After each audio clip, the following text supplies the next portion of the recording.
Dans les plaines du sud du Levant, aux abords de ce que les géographes anciens désignaient comme la région de la Kikar, terme hébreu signifiant approximativement la ronde ou le disque, évoquant la morphologie plane de la vallée du Jourdain méridional, se trouvent plusieurs sites archéologiques datant du Bronze ancien, dont certains présentent des traces de destruction thermique intense et d'abandon brutal aux alentours du 3e millénaire avant notre ère.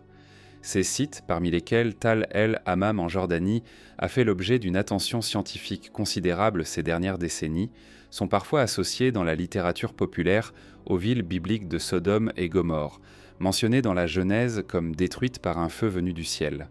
Par ailleurs, certains textes cunéiformes sumériens et akkadiens, notamment des listes de villes, des textes mythologiques et des récits de destruction divine, ont été évoqués dans des discussions comparatives portant sur ces traditions narratives. Le lien direct entre les archives sumériennes et les destructions levantines du Bronze ancien reste à ce jour une hypothèse non confirmée par l'archéologie. Ce documentaire examine ce que les textes cunéiformes disent réellement, ce que l'archéologie du Bronze ancien du Levant révèle, et comment les traditions de destruction par le feu se forment, se transmettent et se réinterprètent à travers les cultures du Proche-Orient ancien. Il existe dans la géographie du Proche-Orient ancien des régions dont la morphologie même semble avoir façonné la mémoire collective des peuples qui les ont habitées. La vallée du Jourdain méridional est l'une d'elles. Encaissée entre deux plateaux rocheux, traversée par un fleuve qui descend depuis les hauteurs de l'Hermont pour se perdre dans les eaux salées d'un lac sans exutoire, cette plaine constitue l'un des espaces les plus singuliers du monde levantin. Elle descend progressivement sous le niveau de la mer Méditerranée, atteignant aux abords de la mer Morte une dépression parmi les plus profondes de la surface terrestre. Ce contexte géographique exceptionnel n'est pas un détail secondaire. Il conditionne les conditions de vie, les pratiques agricoles, les dynamiques migratoires et, de manière plus diffuse, la façon dont les populations anciennes ont perçu cet espace comme un lieu à la fois fertile et menaçant. Au cours du 3e millénaire avant notre ère, la région que les textes bibliques nomment la Kikar, terme hébreu que l'on traduit généralement par disque ou plaine ronde, en référence à la morphologie circulaire de la vallée vue en hauteur, connaît une occupation humaine dense et relativement bien documentée par l'archéologie. Les fouilles menées depuis le milieu du XXe siècle dans cette zone ont mis au jour des dizaines de sites, correspondant à la période que les archéologues désignent comme le Bronze ancien, soit approximativement entre 3300 et 2000 avant notre ère. Cette période représente l'une des phases les plus actives de l'urbanisation dans le Levant. Des communautés organisées, pratiquant une agriculture irriguée, élevant des troupeaux, commercialisant des denrées et des objets manufacturés, s'installent dans des établissements qui, pour certains d'entre eux, atteignent des superficies et des densités de population remarquables pour leur époque. La fertilité de la plaine méridionale du Jourdain tient à plusieurs facteurs convergents. Les eaux du fleuve, les nappes phréatiques relativement accessibles et un microclimat légèrement plus humide qu'aujourd'hui. Les reconstructions paléoclimatiques suggèrent des conditions plus favorables à l'agriculture au début du 3e millénaire qu'elles ne le sont dans la région contemporaine, ont permis à ces communautés de développer une agriculture productive. Les fouilles de plusieurs sites de la région ont révélé des traces de stockage céréalier, des installations de mouture, des restes fauniques témoignant d'un élevage diversifié. Ce n'est pas une région marginale ou désertique que nous décrivons ici. C'est, au Bronze ancien, l'un des espaces agricoles les plus actifs du Levant méridional. Il convient de situer ces établissements dans leur contexte régional plus large. Les tablettes d'argile de la Mésopotamie ancienne constituent notre fenêtre la plus directe sur du Proche-Orient. En Mésopotamie, les premières grandes cités sumériennes, Ur, Uruk, Nippur, Lagash, atteignent à cette époque des niveaux d'organisation politique, économique et administrative sans précédent. En Égypte, la période tinnite et le début de l'Ancien Empire voient émerger un État centralisé d'une puissance considérable. Dans cet environnement régional en transformation rapide, le Levant méridional occupe une position intermédiaire, à la croisée des routes commerciales reliant les grandes puissances mésopotamiennes et égyptiennes. Les sites de la vallée du Jourdain ne sont pas isolés. Ils participent, à des degrés variables, à ces réseaux d'échanges. Les traces matérielles de cette occupation sont lisibles dans la stratigraphie des tels, ces collines artificielles formées par l'accumulation de couches successives d'habitations qui ponctuent le paysage de la région. Chaque couche représente une phase d'occupation, parfois continue sur plusieurs siècles, parfois interrompue par un abandon, une destruction ou une reconversion du site. L'analyse de ces couches orales par la céramique, les restes organiques, les structures architecturales et les données géochimiques permet de reconstituer une chronologie relative de l'occupation humaine dans la plaine. Ce que cette chronologie révèle de manière cohérente sur plusieurs sites, c'est une rupture. Aux alentours de la fin du IIIe millénaire, les datations précises varient selon les sites et les méthodes employées et font l'objet de débats scientifiques actifs. Plusieurs établissements majeurs de la région sont abandonnés, certains après des phases de destruction dont les marqueurs physiques sont encore visibles dans les couches archéologiques. Cette rupture n'est pas un phénomène isolé au Levant méridional. Elle s'inscrit dans un effondrement plus large qui affecte, à des chronologies légèrement différentes, de nombreuses régions du Proche-Orient au Bronze ancien tardif. C'est dans cet espace, à cette époque, et face à ces ruptures matériellement documentées, que les traditions textuelles, bibliques, mais aussi de manière plus indirecte et plus complexe, mésopotamienne, placent des récits de destruction catastrophique. Comprendre ce que ces récits peuvent et ne peuvent pas nous dire sur la réalité archéologique de la plaine du Jourdain méridional nécessite d'examiner d'abord ce que le sol lui-même révèle.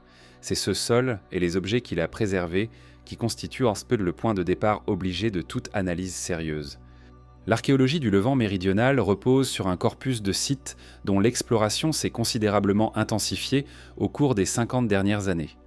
Plusieurs d'entre eux, situés dans la région de la Kikar et aux abords immédiats de la mer Morte, ont livré des données stratigraphiques d'une richesse exceptionnelle qui permettent de reconstituer, avec une précision croissante, les conditions d'occupation et de transformation de cette zone au cours du Bronze ancien. Parmi ces sites, Tol el-Hammam, localisé en Jordanie sur la rive orientale du Jourdain, mérite une attention particulière en raison de l'ampleur des fouilles qui y ont été conduites depuis le début des années 2000 sous la direction de Stephen Collins et des résultats scientifiques, ça est parfois débattus, qui en ont été publiés. Tol el-Hammam présente une séquence stratigraphique couvrant plusieurs millénaires d'occupation humaine, depuis le Chalcolithique jusqu'aux périodes historiques plus tardives. Les couches correspondant au Bronze ancien montrent des traces d'une ville d'une superficie considérable pour l'époque, dotée de fortifications, de bâtiments monumentaux et d'une organisation urbaine attestant d'un niveau d'organisation sociale et politique avancé, ce qui a retenu l'attention de la communauté scientifique et suscité des discussions parfois vives dans les publications archéologiques. C'est la nature des couches de destruction observées au sommet de la séquence du Bronze ancien du site. Les analyses géochimiques et minéralogiques conduites sur des échantillons prélevés dans ces couches ont révélé la présence de matériaux présentant des caractéristiques inhabituelles, des microtectites, des sphérules métalliques, des minéraux présentant des signatures thermiques associées à des températures extrêmement élevées et des fragments de poterie dont la surface vitrifiée suggère une exposition à une chaleur intense et brève. Ces marqueurs ont conduit l'équipe de fouilles, dans une publication parue dans la revue Scientific Reports en 2021, a proposé une hypothèse. La destruction de Tol el-Hammam au Bronze ancien pourrait avoir été causée par un événement cosmique, une explosion aérienne d'un bolide de type Tunguska, générant une onde de chaleur et de pression suffisamment intense pour détruire instantanément les structures de la ville et tuer une large part de sa population. Cette hypothèse a été reçue avec un intérêt scientifique mêlé de scepticisme. Plusieurs chercheurs ont contesté l'interprétation des données, soulignant que les marqueurs géochimiques identifiés peuvent avoir d'autres origines, des incendies intenses liés à des destructions humaines, des activités métallurgiques ou des processus géologiques naturels. La question de savoir si les signatures observées attestent réellement d'un impact cosmique ou si elles résultent d'une combinaison d'autres facteurs reste ouverte dans la littérature scientifique. Ce débat illustre précisément la nature du travail archéologique. Les données matérielles admettent souvent plusieurs interprétations et la prudence analytique s'impose avant toute conclusion définitive. D'autres sites de la région présentent des profils stratigraphiques comparables. Tol Nimrin, Tal Bleibel et plusieurs autres établissements du Bronze ancien identifiés dans la vallée du Jourdain méridional montrent des traces d'abandon ou de destruction datées approximativement de la même période. Cette convergence chronologique même si les datations précises restent sujettes à révision en fonction des méthodes employées, suggèrent qu'un événement ou un ensemble d'événements a profondément perturbé l'occupation humaine de cette région à la fin du Bronze ancien. La stratigraphie est un outil d'une puissance considérable, mais elle impose ses propres limites. Elle permet de dater des couches de manière relative et, lorsqu'on dispose de matériaux organiques ou de céramique bien typés, de manière absolue avec une marge d'erreur variable. Elle permet d'identifier des phases de destruction, d'abandon, de reconstruction. Elle ne permet pas, en revanche, d'attribuer avec certitude une cause à une destruction. Une couche de cendres peut résulter d'un incendie accidentel, d'une guerre, d'un tremblement de terre suivi d'un incendie ou d'un événement naturel extraordinaire. La cause doit être inférée à partir de marqueurs complémentaires et c'est précisément dans cet espace d'inférence que les interprétations divergent. Il faut également mentionner les fouilles conduites à Bab Edhdra et Noumeira, deux sites situés sur la rive orientale de la mer Morte, qui ont livré des données importantes sur l'occupation de la région au Bronze ancien. Ces deux sites présentent des traces de destruction par le feu datées de la fin du IIIe millénaire et ont parfois été associés, dans la littérature populaire et dans certaines publications à visée apologétique, aux villes bibliques de Sodome et Gomorrhe.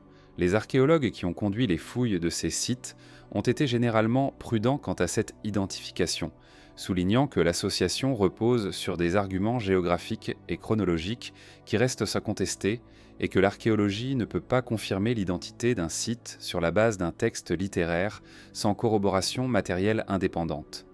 Ce que la stratigraphie de l'ensemble de ces sites révèle collectivement, c'est la réalité d'une région densément occupée au Bronze ancien, qui connaît une rupture d'occupation significative à la fin de cette période.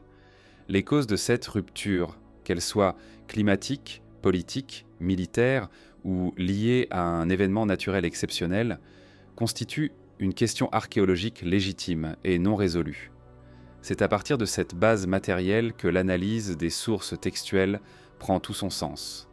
La question des destructions thermiques dans le registre archéologique du Proche-Orient ancien est à la fois techniquement précise et interprétativement complexe.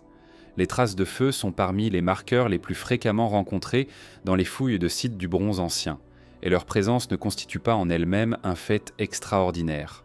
Le feu était omniprésent dans la vie quotidienne des communautés anciennes. Cuisson des aliments, cuisson de la céramique, métallurgie, chauffage, éclairage.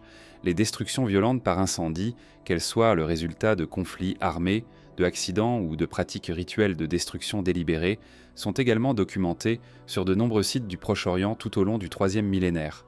Ce qui distingue certaines couches de destruction observées dans la région de la Kikar et qui a motivé des analyses géochimiques approfondies, c'est la nature et l'intensité des signatures thermiques identifiées, qui semblent excéder ce que les activités humaines ordinaires ou les destructions par incendie conventionnelles peuvent produire. La minéralogie des couches de destruction constitue le premier niveau d'analyse. Les minéraux présents dans les sédiments archéologiques subissent des transformations caractéristiques lorsqu'ils sont exposés à des températures élevées. Le quartz, par exemple, subit une transformation de phase à 573 degrés Celsius et des transformations supplémentaires à des températures plus élevées encore. La présence de minéraux présentant ces signatures de transformation dans des couches archéologiques permet d'estimer les températures minimales atteintes lors de l'événement de destruction. Dans certaines couches de Tal el-Hammam, les analyses publiées suggèrent des températures dépassant 1500 degrés Celsius dans certaines zones du site, des températures qui excèdent celles produites par des incendies de bâtiments conventionnels, même alimentés par de grandes quantités de combustible organique. La présence de sphérules métalliques microscopiques constitue un deuxième marqueur analytique. Ces sphérules, formées par la solidification rapide de gouttelettes de métal en fusion en état de suspension aérienne, sont associées dans la littérature géologique à des événements produisant des températures et des pressions extrêmes sur une durée très brève, des impacts météoritiques, des explosions volcaniques ou des explosions de grande énergie. Leur présence dans des couches archéologiques n'est pas automatiquement interprétable comme la signature d'un impact cosmique. Des activités métallurgiques intensives peuvent produire des sphérules comparables, et la distinction entre sphérules d'origine cosmique et sphérules d'origine anthropique nécessite des analyses isotopiques et élémentaires détaillées. Les publications de l'équipe de Tal el-Hammam mentionnent des compositions élémentaires compatibles avec une origine cosmique pour certaines de ces sphérules, mais cette interprétation a été contestée par d'autres chercheurs qui estiment que les données disponibles ne permettent pas d'exclure une origine anthropique ou géologique. Les microtectites représentent un troisième marqueur. Ces petits objets vitreux, formés par la fusion et la solidification rapide de matériaux terrestres sous l'effet d'un impact ou d'une explosion de grande énergie, sont considérés comme des indicateurs relativement fiables d'événements à haute énergie. Leur distribution spatiale dans les couches archéologiques peut aider à reconstituer la direction et l'intensité d'un événement. Dans le cas de Tal el-Hammam, leur présence dans des couches datées de la fin du Bronze ancien a contribué à alimenter la discussion sur la nature de l'événement de destruction. Là encore, l'interprétation reste discutée et certains chercheurs estiment que les données disponibles sont insuffisantes pour conclure à un impact cosmique avec le niveau de certitude que la publication de 2021 semblait impliquer. Il est important de replacer ces données dans leur contexte scientifique plus large. La fin du Bronze ancien dans le Levant méridional coïncide avec une période de perturbations climatiques et politiques affectant l'ensemble du Proche-Orient. L'effondrement du Bronze ancien, un phénomène complexe, multicausal, qui touche des régions aussi éloignées que la Mésopotamie, l'Égypte, l'Anatolie et la Grèce à des chronologies variables, a été étudié par de nombreux chercheurs qui en attribuent les causes à une combinaison de facteurs: changement climatique vers des conditions plus arides, perturbation des réseaux commerciaux, mouvements de population, conflits internes et externes. La destruction de sites dans la vallée du Jourdain méridional s'inscrit potentiellement dans cette dynamique régionale et il n'est quand même pas nécessaire de postuler un événement cosmique pour expliquer une rupture d'occupation qui peut avoir des causes multiples et interconnectées. La poterie vitrifiée mérite une mention particulière. Des fragments de céramique présentant une surface vitrifiée, c'est-à-dire une couche de verre formée par la fusion des minéraux de surface de l'argile, ont été identifiés dans les couches de destruction de Tal el-Hammam. La vitrification de céramique nécessite des températures généralement supérieures à 1000 degrés Celsius, ce qui dépasse les températures atteintes dans des fours de cuisson conventionnels de l'époque. Ce marqueur a contribué à l'hypothèse d'un événement thermique exceptionnel. Cependant, la vitrification peut également résulter de la proximité avec une activité métallurgique de haute température, d'un incendie alimenté par des matériaux particulièrement combustibles, ou d'une combinaison de facteurs locaux qui n'impliquent pas nécessairement un événement de l'énergie d'un impact cosmique. Il convient également de mentionner les analyses isotopiques du carbone réalisées sur des matériaux organiques prélevés dans les couches de destruction. Ces analyses doivent permettre d'obtenir des datations radiocarbone qui, calibrées avec les courbes de calibration actuelles, situent les destructions de Tal el-Hammam dans un intervalle chronologique centré autour de 1650 avant notre ère pour les couches du bronze moyen les plus récentes et autour de 2300 à 2000 avant notre ère pour les couches du bronze ancien. Ces datations sont importantes pour la discussion sur l'identification du site avec les villes bibliques, car elles influencent directement la compatibilité chronologique avec les traditions textuelles, un sujet que les sections suivantes examineront en détail.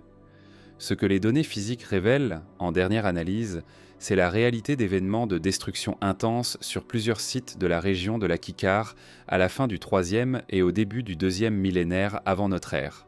La nature exacte de ces événements, leur cause, leur chronologie précise, leur étendue géographique, reste un sujet de recherche active et de débat scientifique légitime.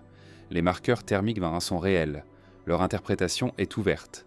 C'est sur cette base d'incertitudes documentées, et non de certitudes masquées, que la discussion peut se poursuivre vers les textes. Le récit de la destruction de Sodome et Gomorrhe, tel qu'il apparaît dans le livre de la Genèse, au chapitre 18 et 19, est l'un des textes les plus célèbres et les plus analysés de la littérature biblique. Il convient pour toute discussion archéologique sérieuse de commencer par une caractérisation précise de ce texte, ce qu'il est, dans quelle tradition littéraire il s'inscrit, à quelle époque il a été composé et compilé, et quelles sont les conventions narratives et théologiques qui gouvernent sa structure. Aborder ce récit comme un compte-rendu historique direct, sans préalablement en examiner la nature littéraire, constituerait une erreur méthodologique fondamentale. La Genèse appartient au Pentateuque, l'ensemble des 5 premiers livres de la Bible hébraïque, dont la composition et la compilation ont fait l'objet d'une analyse critique approfondie depuis le XVIIIe siècle. La théorie documentaire, développée notamment par Julius Wellhausen à la fin du XIXe siècle et considérablement raffinée depuis lors, identifie dans ses textes plusieurs strates rédactionnelles distinctes, conventionnellement désignées comme les sources javistes, éloïstes, deutéronomistes et sacerdotales. Le récit de la destruction des villes de la plaine est généralement attribué, dans ce cadre analytique, principalement à la source javiste caractérisée par l'usage du tétragramme divin et par un style narratif direct et imagé. Cette attribution reste discutée dans le détail, certains chercheurs identifiant des éléments de composition plus tardifs ou des insertions rédactionnelles, mais le consensus général situe la mise en forme littéraire du récit dans la période monarchique israélite, soit approximativement entre le Xe et le VIIe siècle avant notre ère. Cette datation de la composition littéraire est fondamentale pour comprendre la relation entre le texte et les réalités archéologiques qu'il pourrait ou non refléter. Si le récit a été composé dans sa forme actuelle plusieurs siècles après les destructions du Bronze ancien identifiées dans la région de la Kikar, la question de savoir s'il préserve une mémoire, même déformée, de ces événements devient une question de transmission orale et de construction mémorielle, et non simplement de correspondance chronologique directe. La littérature comparée et l'anthropologie culturelle fournissent donc des cadres d'analyse pour comprendre comment des événements catastrophiques peuvent être préservés dans des traditions narratives sur plusieurs générations, mais aussi comment ces traditions peuvent être transformées, déplacées géographiquement, amplifiées ou fusionnées avec d'autres récits au cours de leur transmission. Le récit lui-même présente une structure narrative élaborée qui ne ressemble pas à un procès-verbal ou à une annale historique. Il met en scène des personnages, Abraham, Lot, les deux anges, dont les interactions avec le divin et entre eux obéissent à des logiques narratives et théologiques bien identifiables dans la littérature du Proche-Orient ancien. Le motif de l'hospitalité et de son inverse, la menace d'agression sexuelle contre les visiteurs étrangers, est central dans l'épisode des habitants de Sodome se présentant à la porte de Lot. Ce motif est documenté dans d'autres textes de la région et de l'époque, et sa présence dans le récit de Sodome reflète des préoccupations éthiques et sociales que la tradition biblique cherche à illustrer autant, sinon davantage, qu'à décrire des événements historiques. La destruction elle-même est décrite en termes caractéristiques du registre théophanique de la littérature biblique. Le Seigneur fait pleuvoir sur Sodome et sur Gomorrhe du soufre et du feu, une formulation qui évoque simultanément la météorologie catastrophique, le volcanisme, et le registre symbolique du feu divin purificateur qui parcourt l'ensemble de la littérature prophétique hébraïque. La fumée qui montait, comme la fumée d'une fournaise, observée par Abraham depuis les hauteurs, est une image dont le registre est à la fois visuel et symbolique. Elle ne constitue pas, en elle-même, une description technique permettant d'identifier la nature physique de l'événement. Les 5 villes de la plaine mentionnées dans la Genèse, Sodome, Gomorrhe, Adma, Tseboïm et Tsoar, forment un ensemble géographique cohérent dans le récit biblique, mais leur localisation précise n'a jamais été établie avec certitude. Les traditions patristiques et médiévales les situaient généralement sous les eaux de la mer Morte, une identification qui reposait sur l'interprétation du récit biblique selon laquelle la région détruite fut transformée en une zone stérile et saline. Des chercheurs modernes ont proposé diverses localisations sur les 2 rives du Jourdain méridional et autour de la mer Morte, sans qu'un consensus ait été atteint. L'identification de Tol el-Hammam avec Sodome, proposée par Stephen Collins, repose sur des arguments géographiques, la taille et la position du site correspondant à la description biblique de la principale ville de la plaine, mais aussi sur des arguments chronologiques qui ont été contestés, notamment en raison de la persistance d'une occupation du site au Bronze moyen, période qui ne correspond pas facilement au cadre chronologique habituellement associé aux patriarches bibliques. Il est également pertinent d'examiner les autres mentions des villes de la plaine dans la Bible hébraïque. Sodome et Gomorrhe apparaissent dans les textes prophétiques. Isaïe, Jérémie, Ézéchiel, Amos, non pas comme des événements historiques récents dont le souvenir serait encore vivace, mais comme des archétypes de destruction divine pour impiété, utilisés de manière rhétorique pour avertir les contemporains des prophètes. Cette utilisation archétypale suggère que, dès la période de la rédaction prophétique, les villes de la plaine avaient déjà acquis une dimension symbolique qui transcendait leur éventuelle réalité historique. Elles fonctionnaient comme des exemples moraux dans un registre littéraire, ce qui ne préjuge pas de leur substrat historique possible, mais en complique considérablement l'analyse. Le Nouveau Testament et la littérature intertestamentaire prolongent cette dimension symbolique, associant Sodome à l'impureté et à la punition divine dans des contextes eschatologiques. Cette longue tradition d'utilisation symbolique du récit a profondément influencé les lectures modernes, y compris certaines approches archéologiques qui cherchent à confirmer le récit biblique plutôt qu'à l'analyser comme une source parmi d'autres dans un dossier complexe.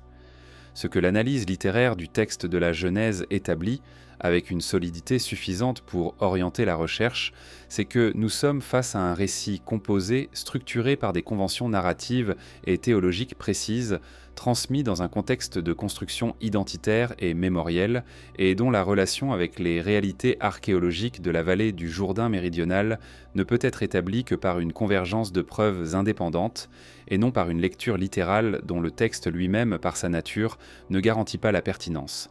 Pour comprendre les transformations qui affectent la région de la Kikar à la fin du IIIe millénaire avant notre ère, il est indispensable d'examiner le contexte paléoclimatique dans lequel ces transformations s'inscrivent. L'archéologie ne peut être séparée de son environnement naturel sans perdre une partie essentielle de son pouvoir explicatif. Les sociétés humaines du Bronze ancien ne vivaient pas dans un environnement stable et prévisible.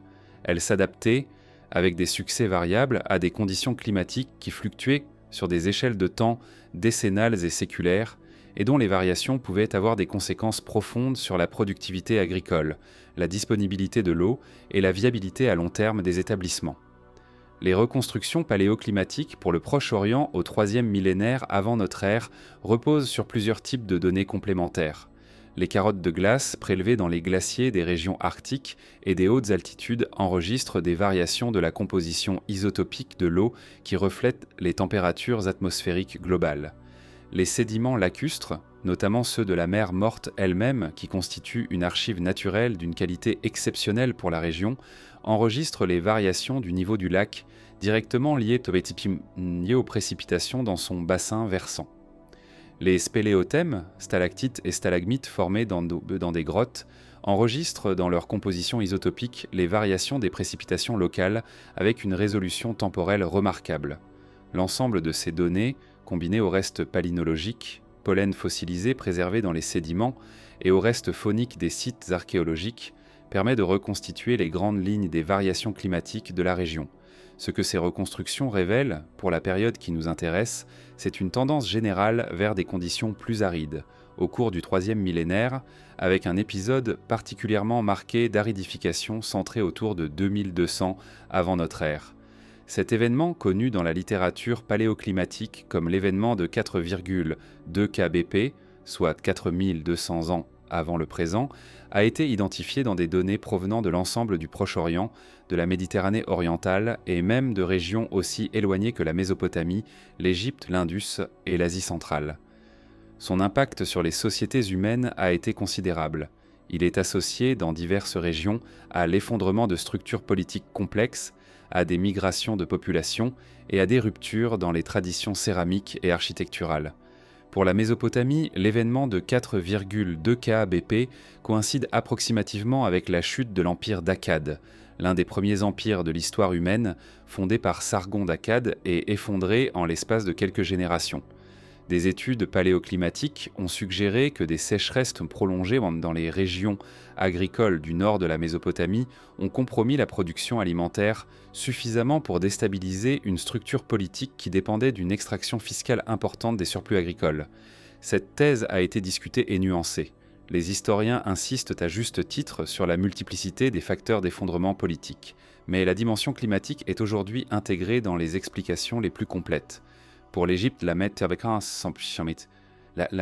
période correspond approximativement à la fin de l'Ancien Empire et à la première période intermédiaire, une phase de fragmentation politique et de difficultés économiques dont les textes égyptiens eux-mêmes témoignent, évoquant des famines, des troubles sociaux et une perte d'autorité centrale.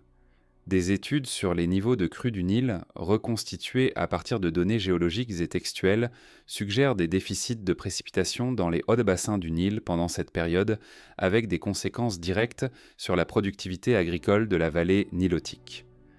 Dans ce contexte régional, les transformations observées dans la vallée du Jourdain méridional ne constituent pas un phénomène isolé. La diminution des précipitations, l'abaissement des nappes phréatiques et la réduction de la productivité agricole qu'entraîne une aridification prolongée constituent des pressions considérables sur des communautés dont l'économie repose largement sur l'irrigation et l'agriculture de subsistance. L'abandon de sites et la réduction de la densité de population dans des régions marginales sur le plan hydrologique, comme les plaines basses du Jourdain méridional, plus vulnérables aux variations climatiques que les régions montagneuses bénéficiant de précipitations orographiques, sont des réponses adaptatives prévisibles à une dégradation des conditions environnementales. Il faut cependant nuancer cette explication climatique pour la région spécifique de la Kikar. Les reconstitutions paléoclimatiques ont une résolution spatiale limitée, et les conditions locales peuvent différer significativement des tendances régionales. La vallée du Jourdain méridional bénéficie d'apports en eau provenant du Jourdain lui-même, dont le débit dépend des précipitations dans l'ensemble de son bassin versant, incluant le plateau syrien et les hauteurs de l'Anti-Liban, et pas seulement des pluies locales. Une aridification régionale n'implique pas nécessairement une rupture immédiate et totale de l'approvisionnement en eau dans cette région spécifique. Les données sédimentaires de la mer Morte constituent une source particulièrement pertinente pour cette discussion.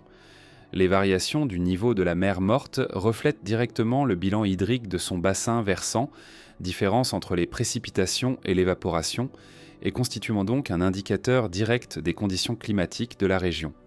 Les études publiées sur les sédiments de la mer Morte montrent des variations significatives du niveau du lac au cours du Bronze ancien, avec des périodes de niveau bas correspondant à des conditions plus arides.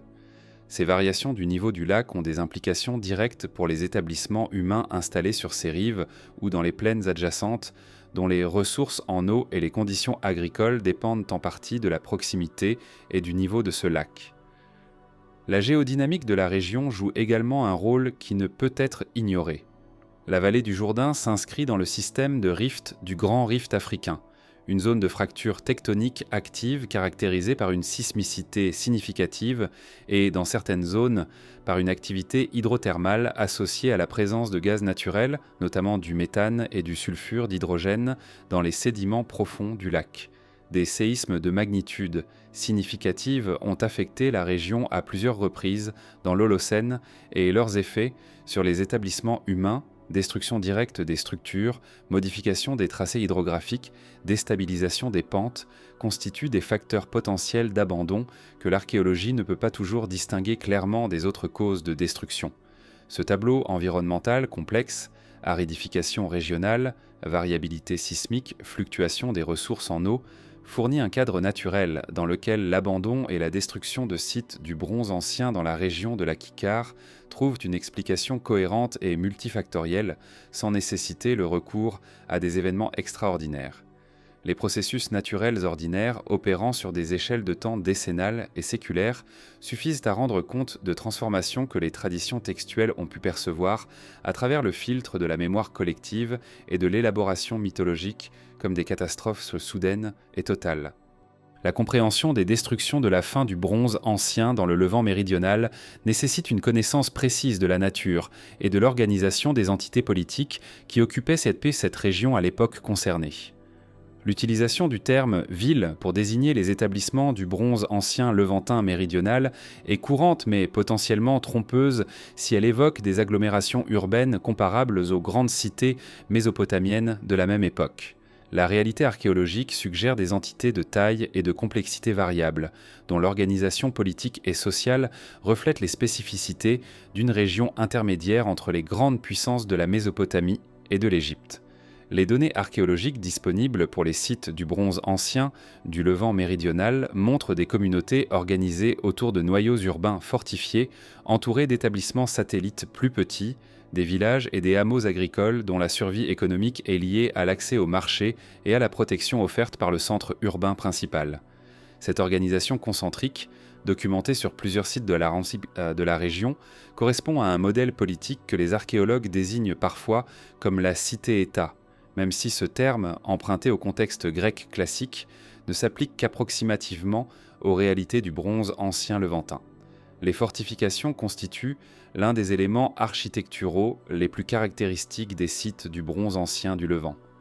Des remparts en briques crues ou en pierre, atteignant parfois des épaisseurs considérables, entourent les noyaux urbains les plus importants.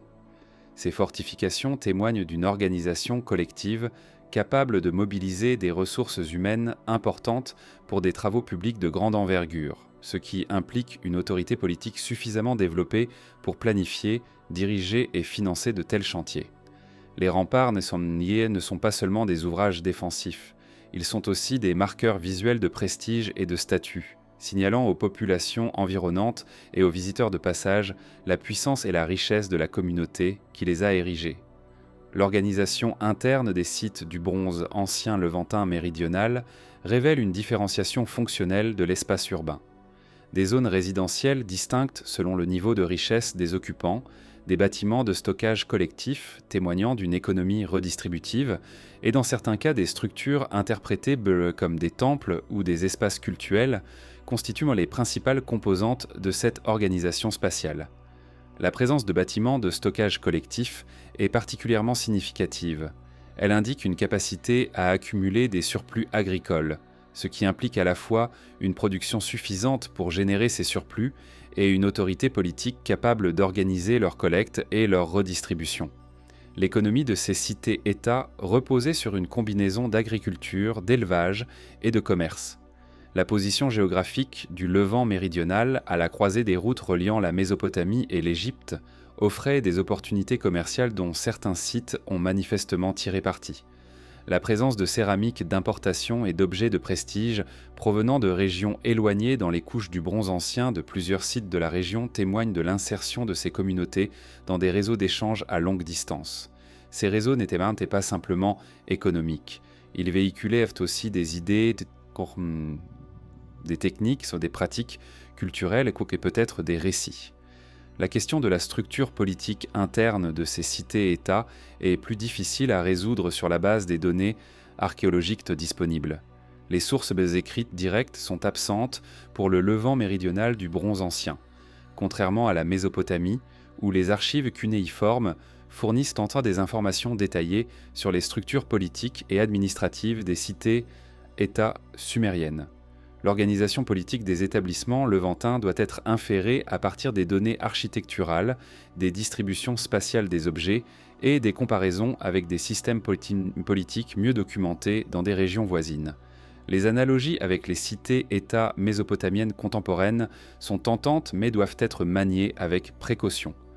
Les cités-États sumériennes du bronze ancien étaient gouvernées par des lugals, un terme que l'on traduit généralement par ok. Roi, bien que ses implications politiques soient plus complexes, assisté d'une élite administrative et religieuse dont les fonctions sont dotées dans les archives. Il est possible, mais non démontré, que les cités-États levantines méridionales aient connu des structures de gouvernance comparables. La présence de bâtiments monumentaux, pouvant être interprétés comme des palais ou des temples sur certains sites, suggère l'existence d'une autorité centrale concentrant des ressources économiques et des fonctions symboliques, mais les détails de cette organisation restent largement inconnus. Les relations entre les différents centres urbains du Levant méridional constituent un autre aspect de cette organisation politique dont la reconstitution est difficile. Des alliances, des rivalités, des relations de dépendance ou de subordination entre cités et États voisines sont des phénomènes bien documentés dans le contexte mésopotamien et plus tard dans le contexte levantin du bronze récent grâce aux archives d'Amarna. Pour le bronze ancien méridional, ces relations ne peuvent être qu'inférées à partir de la distribution spatiale des établissements et des similarités ou différences dans les traditions céramiques et architecturales, données qui suggèrent des zones d'influence cohérentes sans permettre de reconstituer les détails des relations politiques.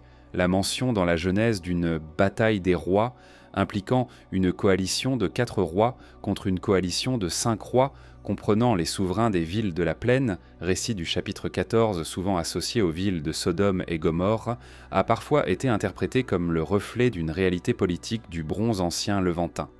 Cette interprétation est séduisante mais fragile. Le chapitre 14 de la Genèse est considéré par de nombreux spécialistes comme l'un des passages les plus difficiles à dater et à situer de l'ensemble du Pentateuque, et les noms des rois mentionnés n'ont trouvé aucune correspondance dans les archives du Proche-Orient ancien malgré des recherches intensives. L'organisation politique qu'il décrit, des coalitions de cités-États engagées dans des conflits militaires, est cohérente avec ce que nous savons des dynamiques politiques du Bronze ancien. Mais cette cohérence générale ne constitue pas une confirmation historique du récit spécifique.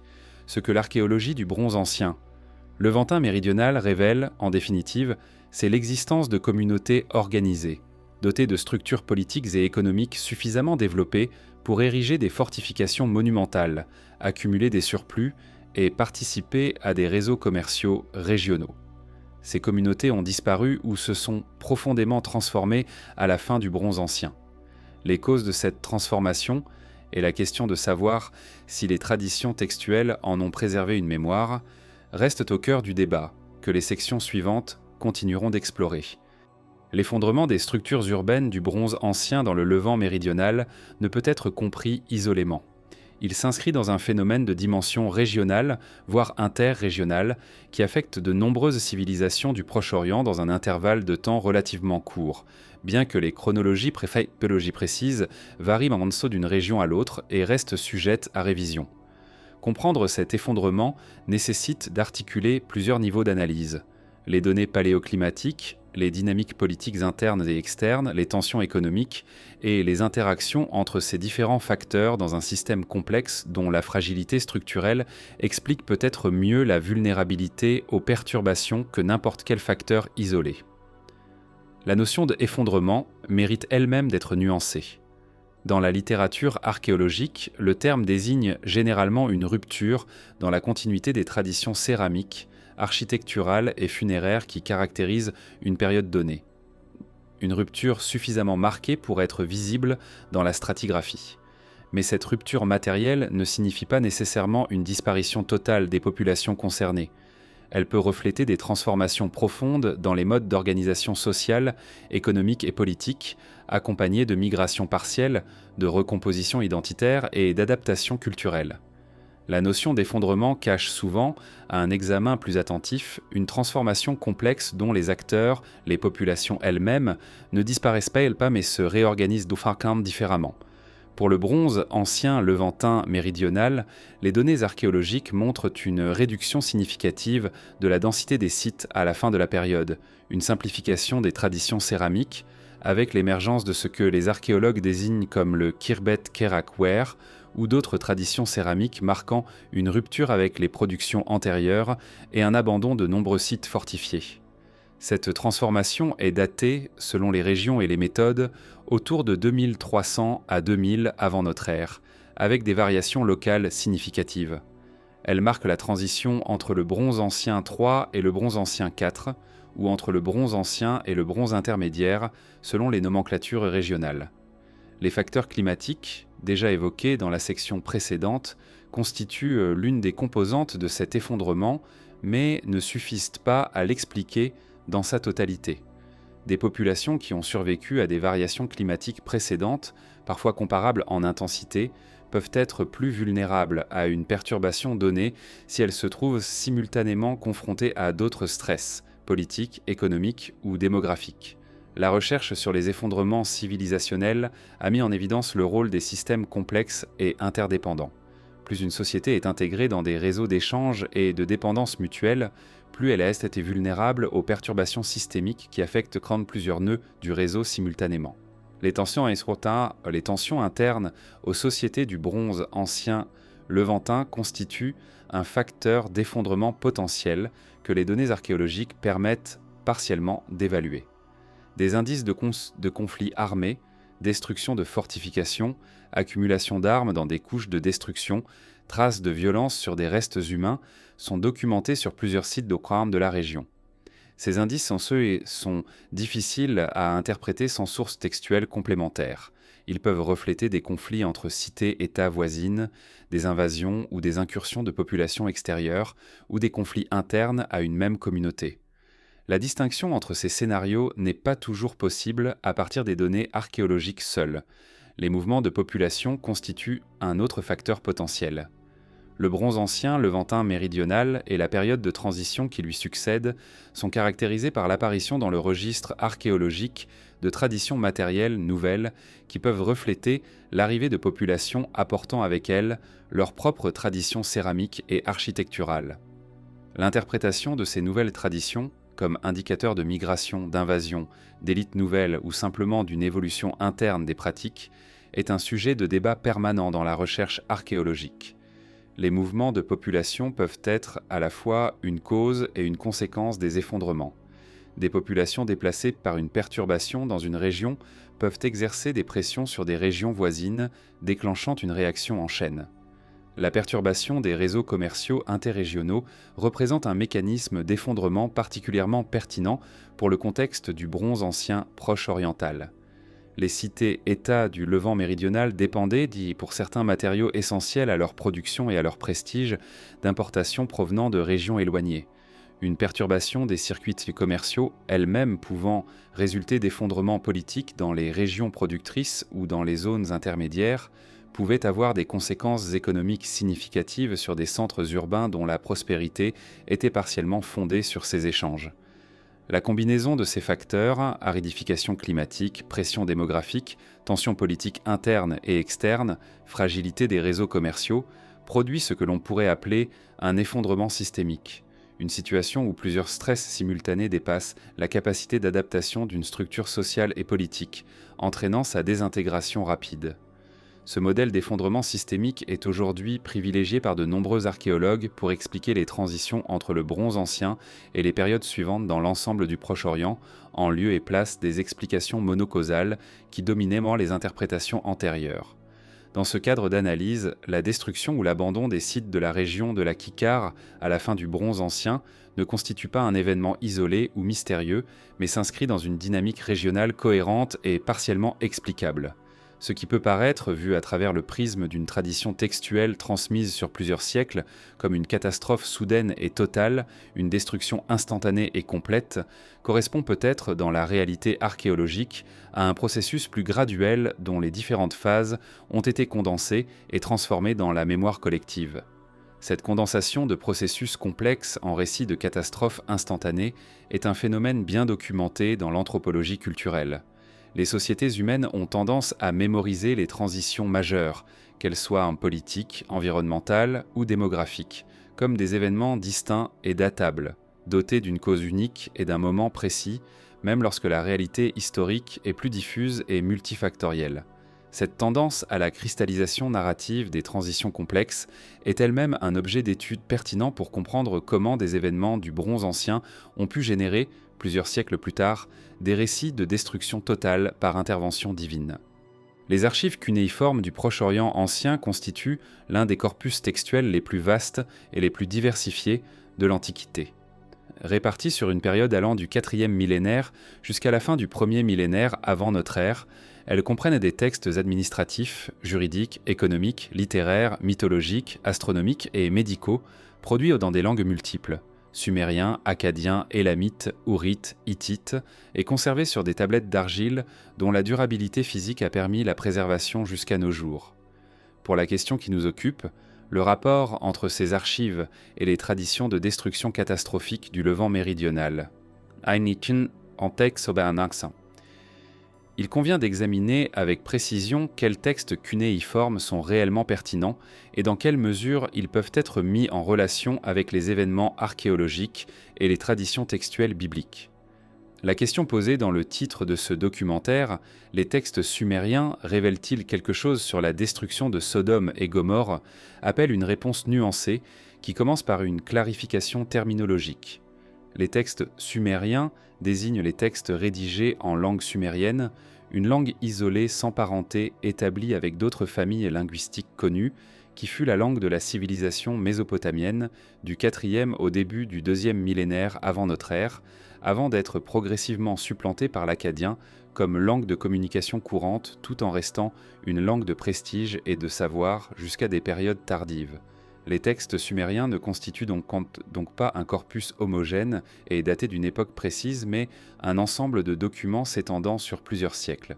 Parmi les textes sumériens et akkadiens qui ont été évoqués dans les discussions sur les destructions de la région de la Kikar, le lament Over the Destruction of Sumer and Ur, la lamentation sur la destruction de Sumer et de Ur, mérite une attention particulière. Ce texte, composé en sumérien probablement au début du 2e millénaire avant notre ère pour commémorer la destruction de la ville d'Ur par les Élamites et les Amorites vers 2004 avant notre ère, décrit la dévastation d'une cité et de ses temples avec une intensité poétique saisissante. Des vents de feu, des destructions totales, l'abandon de la ville par ses dieux protecteurs, ces motifs sont décrits dans un registre à la fois concret et symbolique qui présente des similarités formelles avec le récit biblique de la destruction de Sodome. Ces similarités formelles ont conduit certains commentateurs à suggérer une influence directe des traditions mésopotamiennes sur la composition du récit biblique. Cette hypothèse de dépendance littéraire est plausible dans la mesure où des contacts entre les traditions culturelles mésopotamiennes et levantines sont bien documentés au bronze récent, notamment à travers les tablettes d'Ebla et d'Ugarit, qui montrent la diffusion de motifs littéraires mésopotamiens dans le Levant. Cependant, la plausibilité de la dépendance littéraire ne constitue pas une démonstration, et d'autres explications des similarités sont possibles. Des structures narratives parallèles, issues de traditions indépendantes de lamentations sur des destructions urbaines, ou un fond commun de motifs poétiques partagés par les cultures du Proche-Orient ancien. Il existe également des textes cunéiformes qui décrivent des destructions de villes associées à un feu venu du ciel ou à l'intervention directe des dieux du feu. Les hymnes et lamentations dédiés à Héra, le dieu akkadien de la peste et de la destruction violente, décrivent des dévastations catastrophiques avec des images de feu et de fumée qui évoquent superficiellement le récit biblique. L'épopée d'Héra, composée au 1er millénaire avant notre ère mais dont les thèmes semblent refléter des traditions plus anciennes, décrit une période de violence et de destruction généralisée dont l'origine est attribuée aux caprices d'une divinité particulièrement destructrice. Ces textes appartiennent à un genre littéraire, la littérature de crise ou de lamentation, qui répond à des conventions précises et dont la relation avec des événements historiques spécifiques est toujours médiatisée par des conventions symboliques et théologiques. Un corpus textuel particulièrement pertinent pour la discussion est celui des textes sumériens et akkadiens décrivant des destructions associées à des pluies de feu ou à des objets célestes. La tablette d'Élam, parfois mentionnée dans des discussions populaires sur la destruction de Sodome, est un document dont l'interprétation dans ce contexte repose sur des traductions contestées et des identifications géographiques non vérifiées. Des chercheurs qui ont travaillé directement sur les tablettes originales ont mis en garde contre des interprétations qui forcent le sens des textes pour les faire correspondre à des événements localisés dans le Levant méridional. Le cunéiforme est une écriture complexe dont la lecture requiert une expertise spécialisée, et les traductions proposées dans des contextes populaires ou apologétiques ne correspondent pas toujours à l'état actuel des connaissances assyriologiques. Les listes de villes sumériennes et les textes géographiques mésopotamiens n'incluent pas de mention clairement identifiable avec Sodome, Gomorrhe ou les autres villes de la plaine. Cette absence n'est pas nécessairement significative. Les archives mésopotamiennes du bronze ancien reflètent principalement les préoccupations des scribes des grandes cités mésopotamiennes, dont l'horizon géographique se concentre sur la Mésopotamie et les régions immédiatement adjacentes. Le Levant méridional apparaît dans les archives mésopotamiennes, principalement à travers les textes du bronze récent, les archives d'Amarna, les textes d'Ebla, les inscriptions néo-assyriens, et non dans les textes du bronze ancien. Ce constat de l'absence de mention directe des villes de la plaine dans les archives cunéiformes est lui-même une donnée analytique importante. Il ne prouve pas que ces villes n'existaient pas. Les archives mésopotamiennes ne couvrent qu'une fraction de la réalité géopolitique du Proche-Orient ancien, mais il indique que leur éventuelle existence n'a pas laissé de traces dans les sources écrites de la principale puissance scripturale de l'époque. Cette absence invite à une certaine prudence quant aux affirmations selon lesquelles les textes sumériens révèlent ou confirment quoi que ce soit concernant la destruction de Sodome et Gomorrhe. Ce que les archives cunéiformes offrent à l'analyse, de manière légitime et productive, c'est un contexte culturel et littéraire dans lequel comprendre comment les sociétés du Proche-Orient ancien conceptualisaient les catastrophes, les destructions de villes et l'intervention divine dans les affaires humaines. Ces textes montrent que les récits comme de destruction par le feu divin, la pluie de soufre et la dévastation totale constituent un mode d'expression littéraire et théologique répandu dans le Proche-Orient ancien. Un mode d'expression que les auteurs bibliques partageaient avec leurs contemporains mésopotamiens, non nécessairement parce qu'ils s'en inspiraient directement, mais parce qu'ils appartenaient à un espace culturel commun où ces images et ces structures narratives étaient disponibles et signifiantes. À mi-parcours de cette exploration, il est approprié d'introduire un développement qui a modifié de manière significative les termes du débat sur l'identification de Tal el-Hammam avec les villes bibliques de la plaine, et plus largement sur la chronologie des destructions du bronze ancien dans la région de la Kikar. Ce développement concerne les datations radiocarbone des couches de destruction du site et les implications de la révision de ces datations pour les hypothèses qui ont été avancées sur les causes et les correspondances textuelles de ces destructions. Depuis les premières publications de l'équipe de fouilles de Tal el-Hammam, une tension chronologique a été identifiée dans la littérature spécialisée. L'identification du site avec Sodome, défendue par Stephen Collins sur la base d'arguments géographiques et de la taille et de la position du site, implique une concordance chronologique avec les récits patriarcaux de la Genèse. Si l'on place Abraham dans le bronze moyen, soit approximativement entre 2000 et 1550 avant notre ère selon les chronologies conventionnelles des études bibliques, la destruction de Sodome devrait correspondre à une couche du bronze moyen sur le site identifié comme Sodome. Or, les analyses stratigraphiques et les datations radiocarbone de Tal el-Hammam ont produit une situation complexe. Le site présente une occupation significative au bronze ancien, couche datée approximativement entre 3300 et 2300 avant notre ère, suivie d'un hiatus d'occupation ou d'une occupation fortement réduite au bronze moyen, puis d'une réoccupation au bronze récent. La couche de destruction la plus dramatiquement documentée, celle qui présente les marqueurs thermiques les plus intenses et qui a été interprétée comme la signature d'un événement catastrophique, se trouve dans les couches du bronze moyen, datées autour de 1650 avant notre ère selon les analyses publiées en 2021. Cette datation au bronze moyen, si elle est confirmée, pose plusieurs problèmes interprétatifs. D'un côté, elle rapproche chronologiquement la destruction du site de la période conventionnellement associée à Abraham et aux patriarches dans les chronologies bibliques traditionnelles. De l'autre, elle crée une difficulté.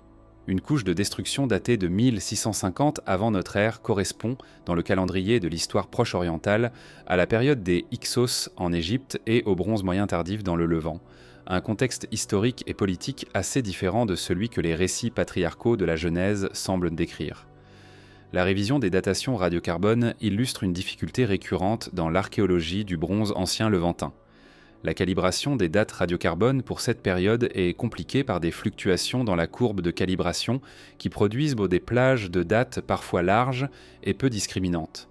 La courbe INTCAL 20, utilisée pour la calibration des dates radiocarbone, présente dans l'intervalle correspondant au bronze moyen des caractéristiques qui rendent comme les dates calibrées particulièrement incertaines.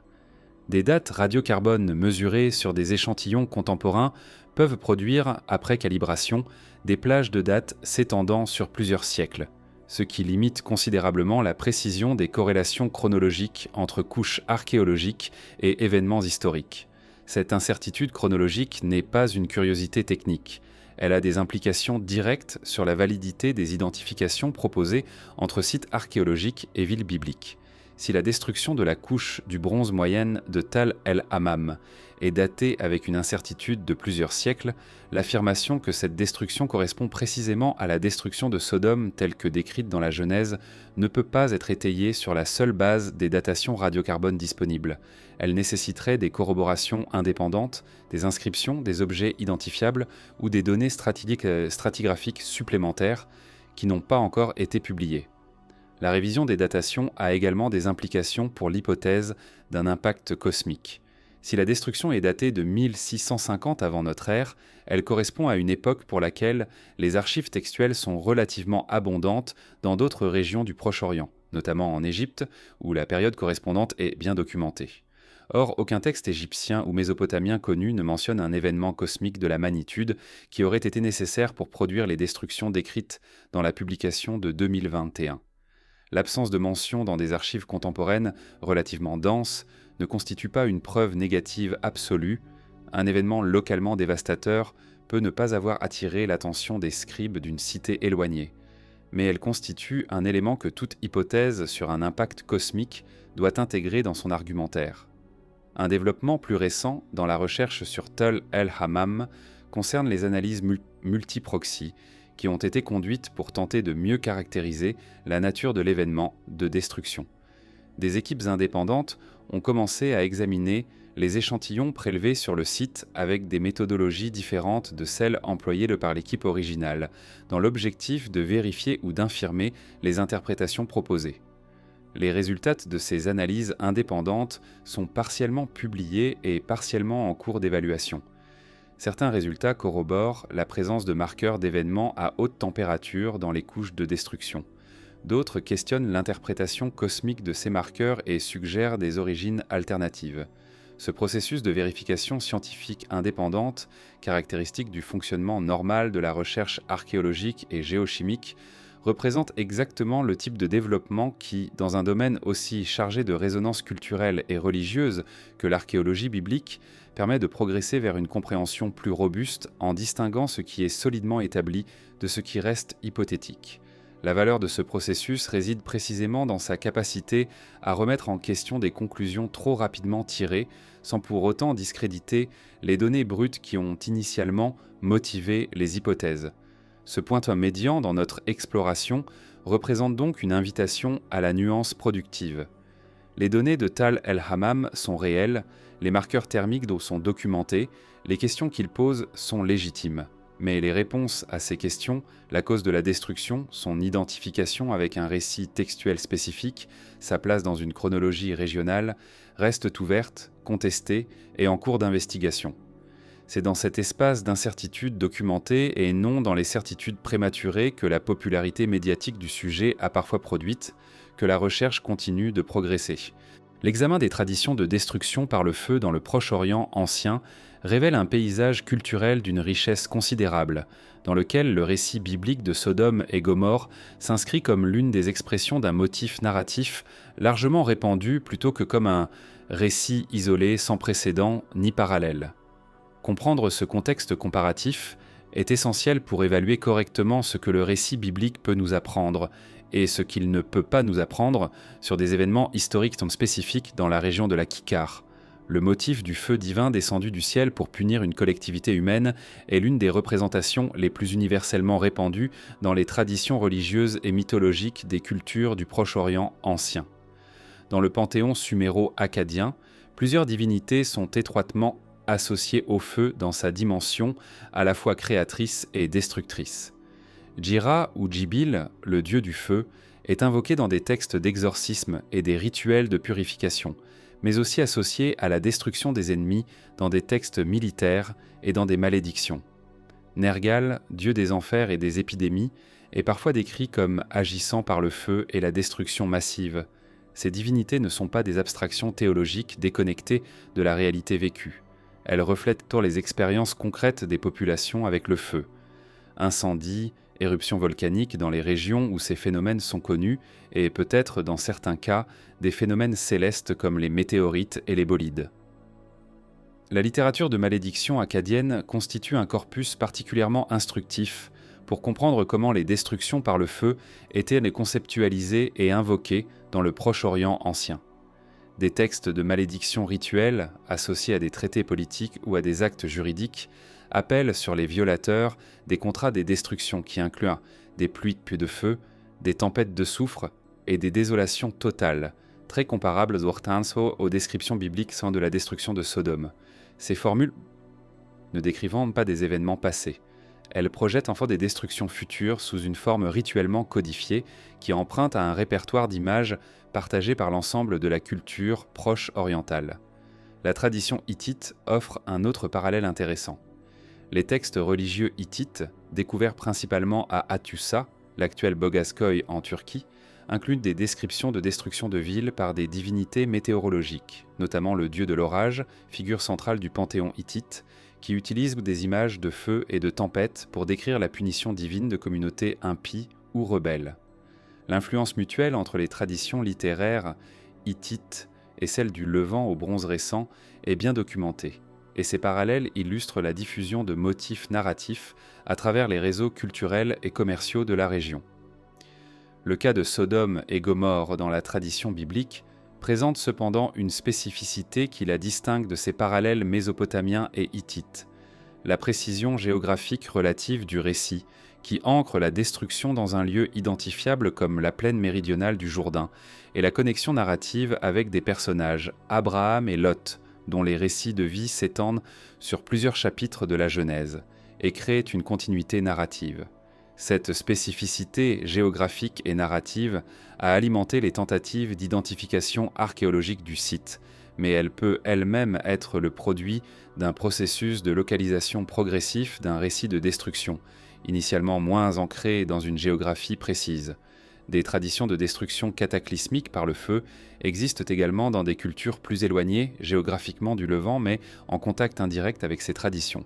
La tradition grecque du mythe de Phaéton, le jeune homme qui, voulant conduire le char solaire de son père Hélios, provoque une conflagration mondiale avant d'être foudroyé par Zeus, a parfois été interprétée comme la mémoire mythologisée d'un événement cosmique réel. Cette interprétation, défendue notamment par certains partisans de la théorie de l'impact cosmique du Bronze récent, illustre la tendance à chercher dans les mythes des souvenirs d'événements historiques ou naturels, une approche méthodologiquement risquée si elle n'est pas strictement encadrée par des données indépendantes. La tradition coranique, qui reprend et transforme le récit biblique de la destruction des villes de Lot, mérite également d'être mentionnée dans ce contexte comparatif. La sourate 15 et la sourate 26 du Coran décrivent la destruction des gens de Lot par une pluie de pierres d'argile, Ijara min Sijil, une description qui diffère légèrement de la pluie de soufre et de feu, biblique et qui a ses propres traditions d'interprétation dans l'exégèse islamique. Cette variante coranique illustre comment un récit de destruction peut se transformer dans sa transmission à travers différentes traditions religieuses, avec des modifications dans les détails matériels de la destruction, tout en préservant la structure narrative fondamentale. L'analyse comparative de ces traditions révèle une tension permanente entre deux dimensions du récit de destruction. La dimension universelle, qui fait de ces récits des expressions d'une expérience humaine commune face à la catastrophe et à l'incompréhensible, et la dimension particulière, qui ancre chaque récit dans un contexte géographique, historique et culturel spécifique. Cette tension est constitutive du genre littéraire de la lamentation et du récit de destruction dans le Proche-Orient ancien. Ce que l'anthropologie culturelle nous enseigne sur ces traditions comparées, c'est que la convergence de récits de destruction par le feu dans des cultures différentes ne constitue pas nécessairement la preuve d'un événement historique commun dont ces récits seraient les témoignages indépendants.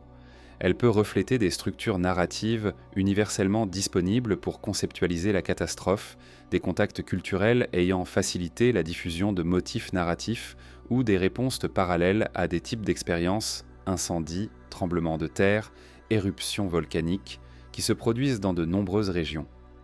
La multiplication des parallèles renforce la plausibilité culturelle du motif.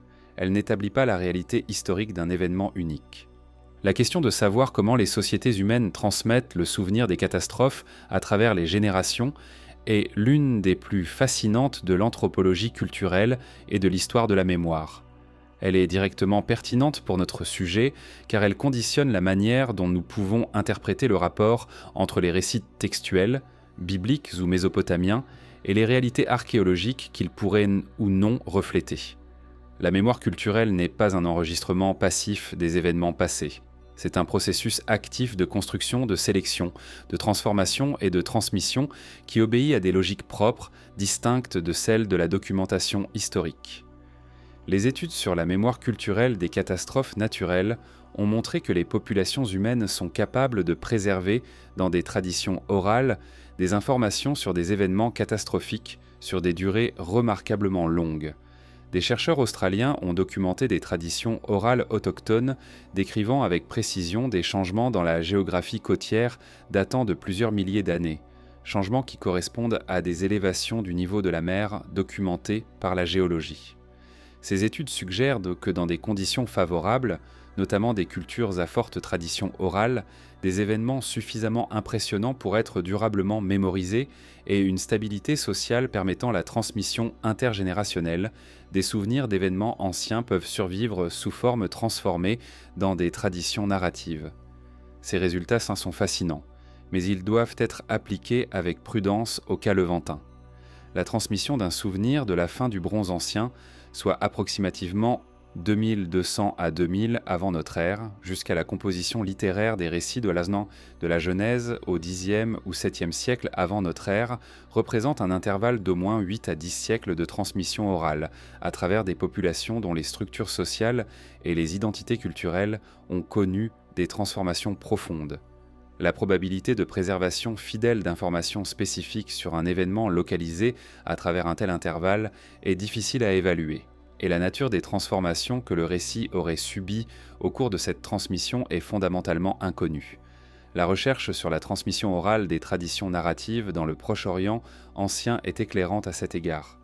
Des études sur la transmission des épopées dans des cultures à tradition orale vivante, notamment les travaux d'Albert Lord et Milman Parry sur les bardes serbes et leur applicabilité aux épopées homériques, ont montré que la transmission orale ne préserve pas les textes dans leur forme exacte, mais les reconstruit à chaque performance selon des formules mémorisées et des structures narratives conventionnelles.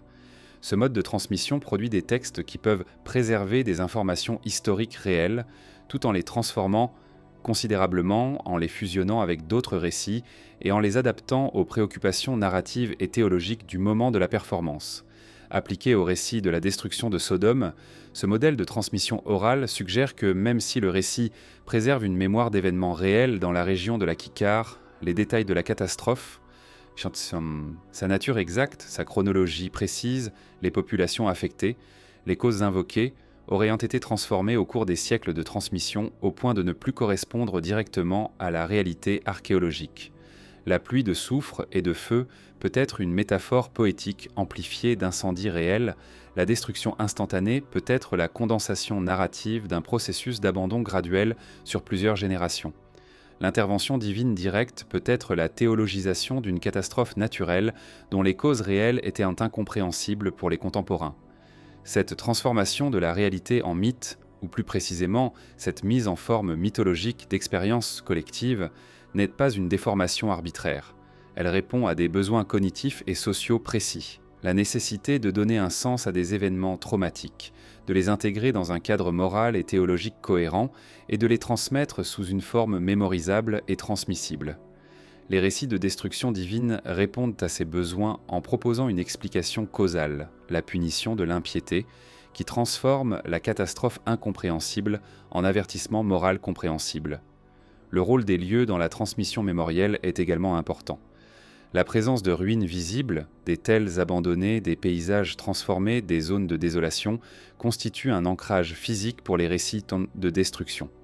Les populations qui passent à proximité de sites abandonnés ou qui s'installent dans des régions présentant des traces de destructions anciennes tendent à développer des récits explicatifs qui donnent un sens à ces vestiges. La région autour de la mer Morte, avec ses paysages désertiques, sa salinité extrême et ses traces géologiques évocatrices, constitue précisément le type d'environnement susceptible de générer et d'alimenter des récits de destruction catastrophique anciennes. Ce phénomène, l'élaboration de récits explicatifs à partir de paysages évocateurs, a été étudié dans d'autres contextes. Adrienne Mayor, dans son ouvrage sur les fossiles et les mythes, a montré comment des populations anciennes développaient vraiment des récits mythologiques pour expliquer des découvertes de fossiles dont elles ne comprenaient pas la nature réelle. Un mécanisme analogue peut opérer avec les paysages de désolation. La perception d'une région comme maudite ou transformée par une catastrophe ancienne génère des récits qui expliquent cette désolation par une intervention divine. La transmission mémorielle des catastrophes dans le Proche-Orient ancien est également documentée par des textes qui s'y réfèrent explicitement. Les lamentations sumériennes et akkadiennes, comme la lamentation sur la destruction de Ur mentionnée précédemment, constituent précisément des textes de mémoire culturelle. Ils sont composés pour préserver et transmettre le souvenir d'événements traumatiques, pour les intégrer dans un cadre théologique et pour instruire les générations futures sur les conséquences de l'abandon divin. Ces textes montrent que les cultures du Proche-Orient ancien avaient une conscience aiguë de la nécessité de transmettre la mémoire des catastrophes et des conventions littéraires précises pour le faire. Ce que l'étude de la mémoire culturelle nous enseigne, en définitive, c'est que la présence d'un récit de destruction ne constitue ni une preuve de l'événement décrit, ni une preuve de son inexistence. Les récits de destruction sont des constructions culturelles complexes qui peuvent préserver des informations historiques réelles, des expériences collectives transformées, des structures narratives conventionnelles et des élaborations théologiques, souvent dans une même narration indissociable. La tâche de l'analyse historique est de tenter de distinguer ces différentes composantes, tout en acceptant que cette distinction reste souvent incomplète et incertaine. Il est utile, à ce stade de l'exploration, de dresser un bilan précis et méthodique de ce que l'archéologie du Levant méridional peut légitimement affirmer concernant les questions posées par notre sujet et d'identifier clairement les limites de ce que les données disponibles permettent de conclure.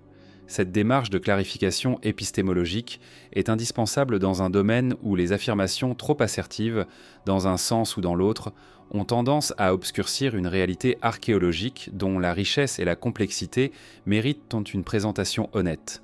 Ce que l'archéologie confirme avec un niveau de certitude suffisant pour servir de base à l'analyse, c'est d'abord la réalité d'une occupation humaine dense dans la région de la Kikar et autour de la mer Morte au cours du Bronze ancien.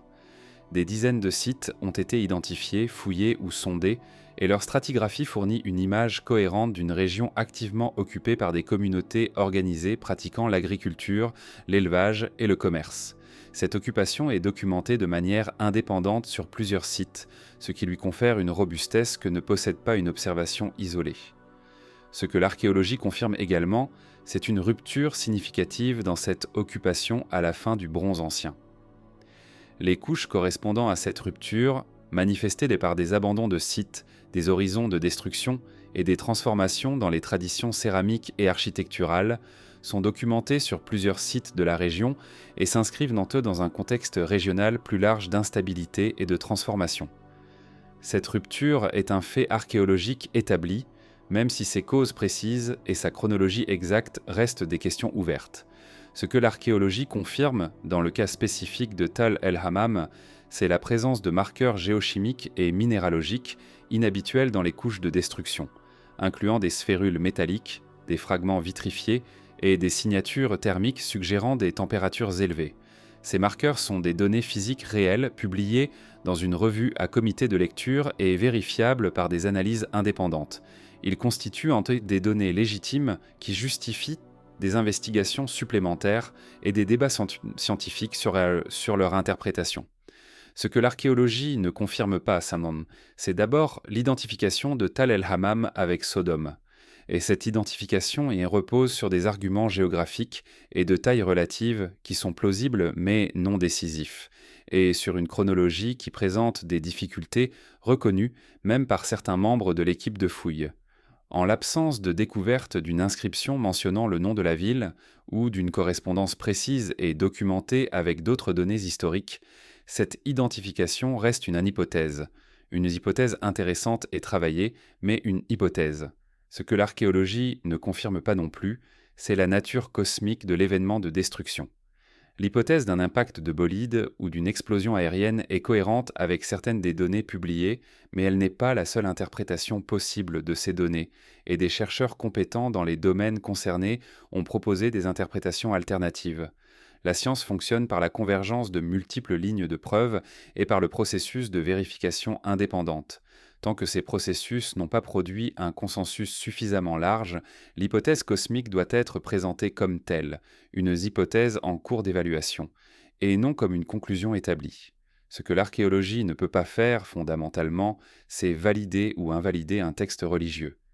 L'archéologie biblique dans sa phase classique, les fouilles menées dans l'intention explicite de prouver la Bible, a progressivement laissé place à une archéologie du Levant ancien dont les questions sont formulées de manière indépendante des textes scripturaires, même si le dialogue entre données archéologiques et sources textuelles reste légitime et productif lorsqu'il était mené avec les précautions méthodologiques appropriées.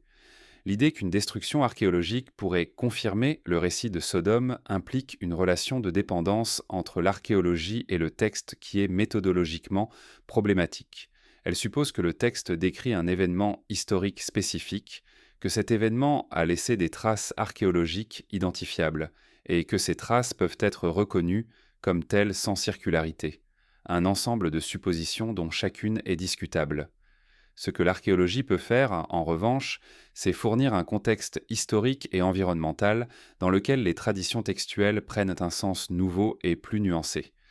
La documentation d'une rupture réelle dans l'occupation du bronze ancien levantin méridional, dans un contexte de stress climatique et de transformation politique régionale, enrichit notre compréhension des conditions dans lesquelles des récits de destruction ont pu se former et se transmettre.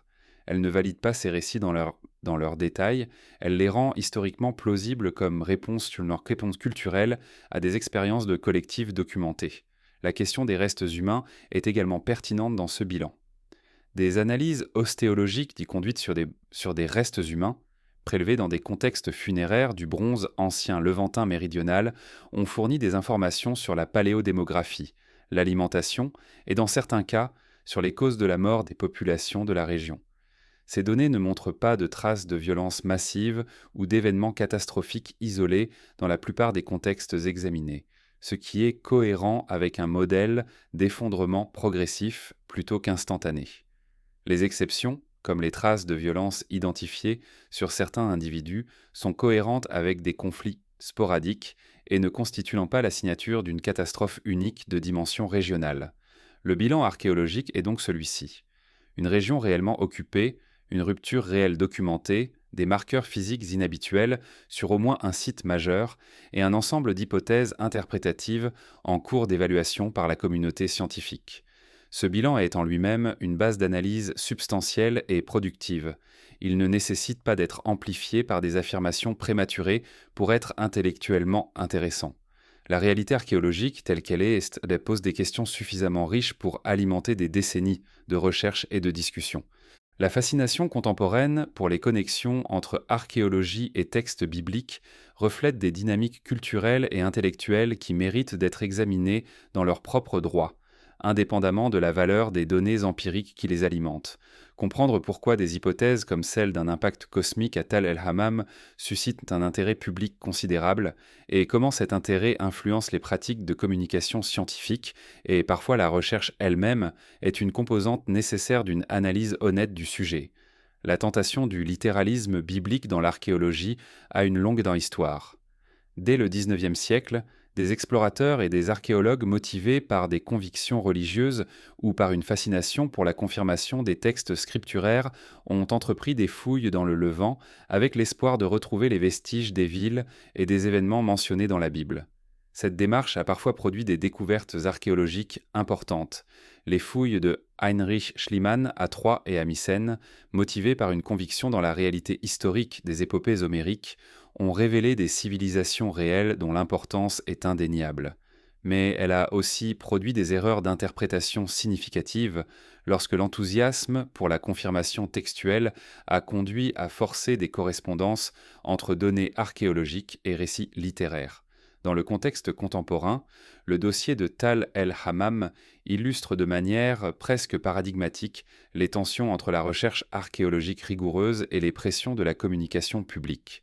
La publication de 2021 dans Scientific Reports, une revue à comité de lecture reconnue, a été accompagnée d'une communication médiatique intense qui a souvent présenté les conclusions de l'article de manière plus assertive que ne le faisaient les auteurs eux-mêmes, dont le texte contenait les nuances et les précautions d'usage dans la littérature scientifique. L'écart entre le titre de la publication, prudent et conditionnel, et les titres des articles de presse et des vidéos YouTube qui l'ont relayé illustrent la distorsion systématique qui opère à l'interface entre production scientifique et communication publique dans un domaine à forte charge culturelle. Cette distorsion n'est pas neutre. Elle crée des attentes et des représentations dans l'opinion publique qui peuvent influencer rétroactivement la manière dont les chercheurs communiquent sur leurs travaux et, dans certains cas, la manière dont ils formulent leurs hypothèses. Dans un domaine où les financements privés, notamment provenant d'organisations à motivation religieuse, jouent un rôle significatif dans le financement des fouilles. Les pressions pour produire des résultats confirmant les textes bibliques ne sont pas absentes. Ces pressions ne disqualifient pas nécessairement la recherche qui en résulte. Des fouilles bien conduites peuvent de produire des données solides, quelle que soit la motivation initiale qui les a financées. Mais elles imposent une vigilance particulière dans l'évaluation des interprétations proposées. La psychologie de la confirmation, le biais cognitif qui conduit à rechercher et à pondérer plus fortement les informations cohérentes avec nos croyances préexistantes, joue également un rôle dans la réception des découvertes archéologiques liées à des textes religieux. Des individus qui croient à la réalité historique des récits bibliques tendent à percevoir des correspondances archéologiques là où des observateurs plus neutres verraient en simplement des coïncidences chronologiques ou des similarités générales. Cette tendance n'est pas propre aux croyants, elle opère dans tout observateur qui aborde des données empiriques avec des hypothèses préexistantes fortes, et la vigilance à cet égard est une composante de la démarche scientifique. Inversement, un scepticisme excessif à l'égard de toute connexion entre textes bibliques et réalité archéologique constitue lui aussi un biais interprétatif. Des découvertes comme les inscriptions de Tel Dan mentionnant la maison de David ou les archives de Marie contenant des références à des pratiques et des noms comparables à ceux des récits patriarcaux montrent que les textes bibliques peuvent préserver des informations historiques réelles, même lorsque leurs dimensions littéraires et théologiques sont dominantes. La posture intellectuelle appropriée n'est ni la crédulité confirmiste, ni le scepticisme systématique, mais une évaluation au cas par cas de la solidité des correspondances proposées. La dimension sociale et politique de l'archéologie biblique mérite également d'être mentionnée. Dans le contexte du conflit au Proche-Orient, les revendications archéologiques sur la présence historique de communautés dans certaines régions ont des implications politiques directes. L'archéologie israélienne et palestinienne ont toutes deux été utilisées, à des degrés variables, pour étayer des revendications territoriales et identitaires. Cette dimension politique n'est pas propre au Proche-Orient. De nombreuses archéologies nationales ont été instrumentalisées à des fins politiques, mais elle est particulièrement intense dans ce contexte, et elle impose une vigilance supplémentaire dans l'évaluation des hypothèses et des conclusions. La popularité des documentaires télévisés et des vidéos en ligne consacrés à l'archéologie biblique reflète une demande culturelle réelle pour des récits qui proposent des connexions entre le présent et un passé chargé de significations religieuses ou existentielles. Cette demande n'est pas illégitime. Le désir de comprendre d'où viennent autant nos traditions culturelles et religieuses, de trouver une réalité historique derrière les récits fondateurs, est une aspiration humaine profondément enracinée. Mais la réponse à cette aspiration ne nécessite pas de forcer les données archéologiques dans des correspondances prématurées. La réalité du bronze ancien levantin, avec ses villes, ses ruptures, ses marqueurs de destruction et ses connexions partielles avec des traditions textuelles, est suffisamment riche pour satisfaire cette aspiration sans qu'il soit nécessaire d'aller au-delà de ce que les données permettent de conclure. Toute démarche archéologique sérieuse doit inclure une évaluation explicite de ses propres limites, non pas comme aveu de faiblesse, mais comme condition de sa rigueur. Les lacunes du dossier archéologique sur la région de la Kikar et sur le rapport entre les destructions du bronze ancien et les traditions textuelles qui leur sont éventuellement associées sont nombreuses, significatives et doivent être présentées avec la même clarté que les données positives. Ces lacunes ne font pas que limiter les conclusions possibles. Elles définissent l'horizon de la recherche future et indiquent les directions dans lesquelles des progrès seraient un des plus significatifs. La première lacune, et peut-être la plus fondamentale, est l'absence d'inscription en provenance des sites de la région de la Kikar pour la période du Bronze ancien.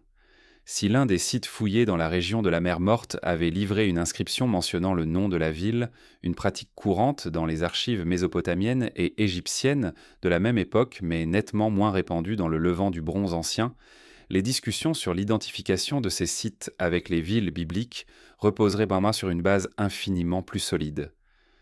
L'absence de telles inscriptions n'est pas surprenante.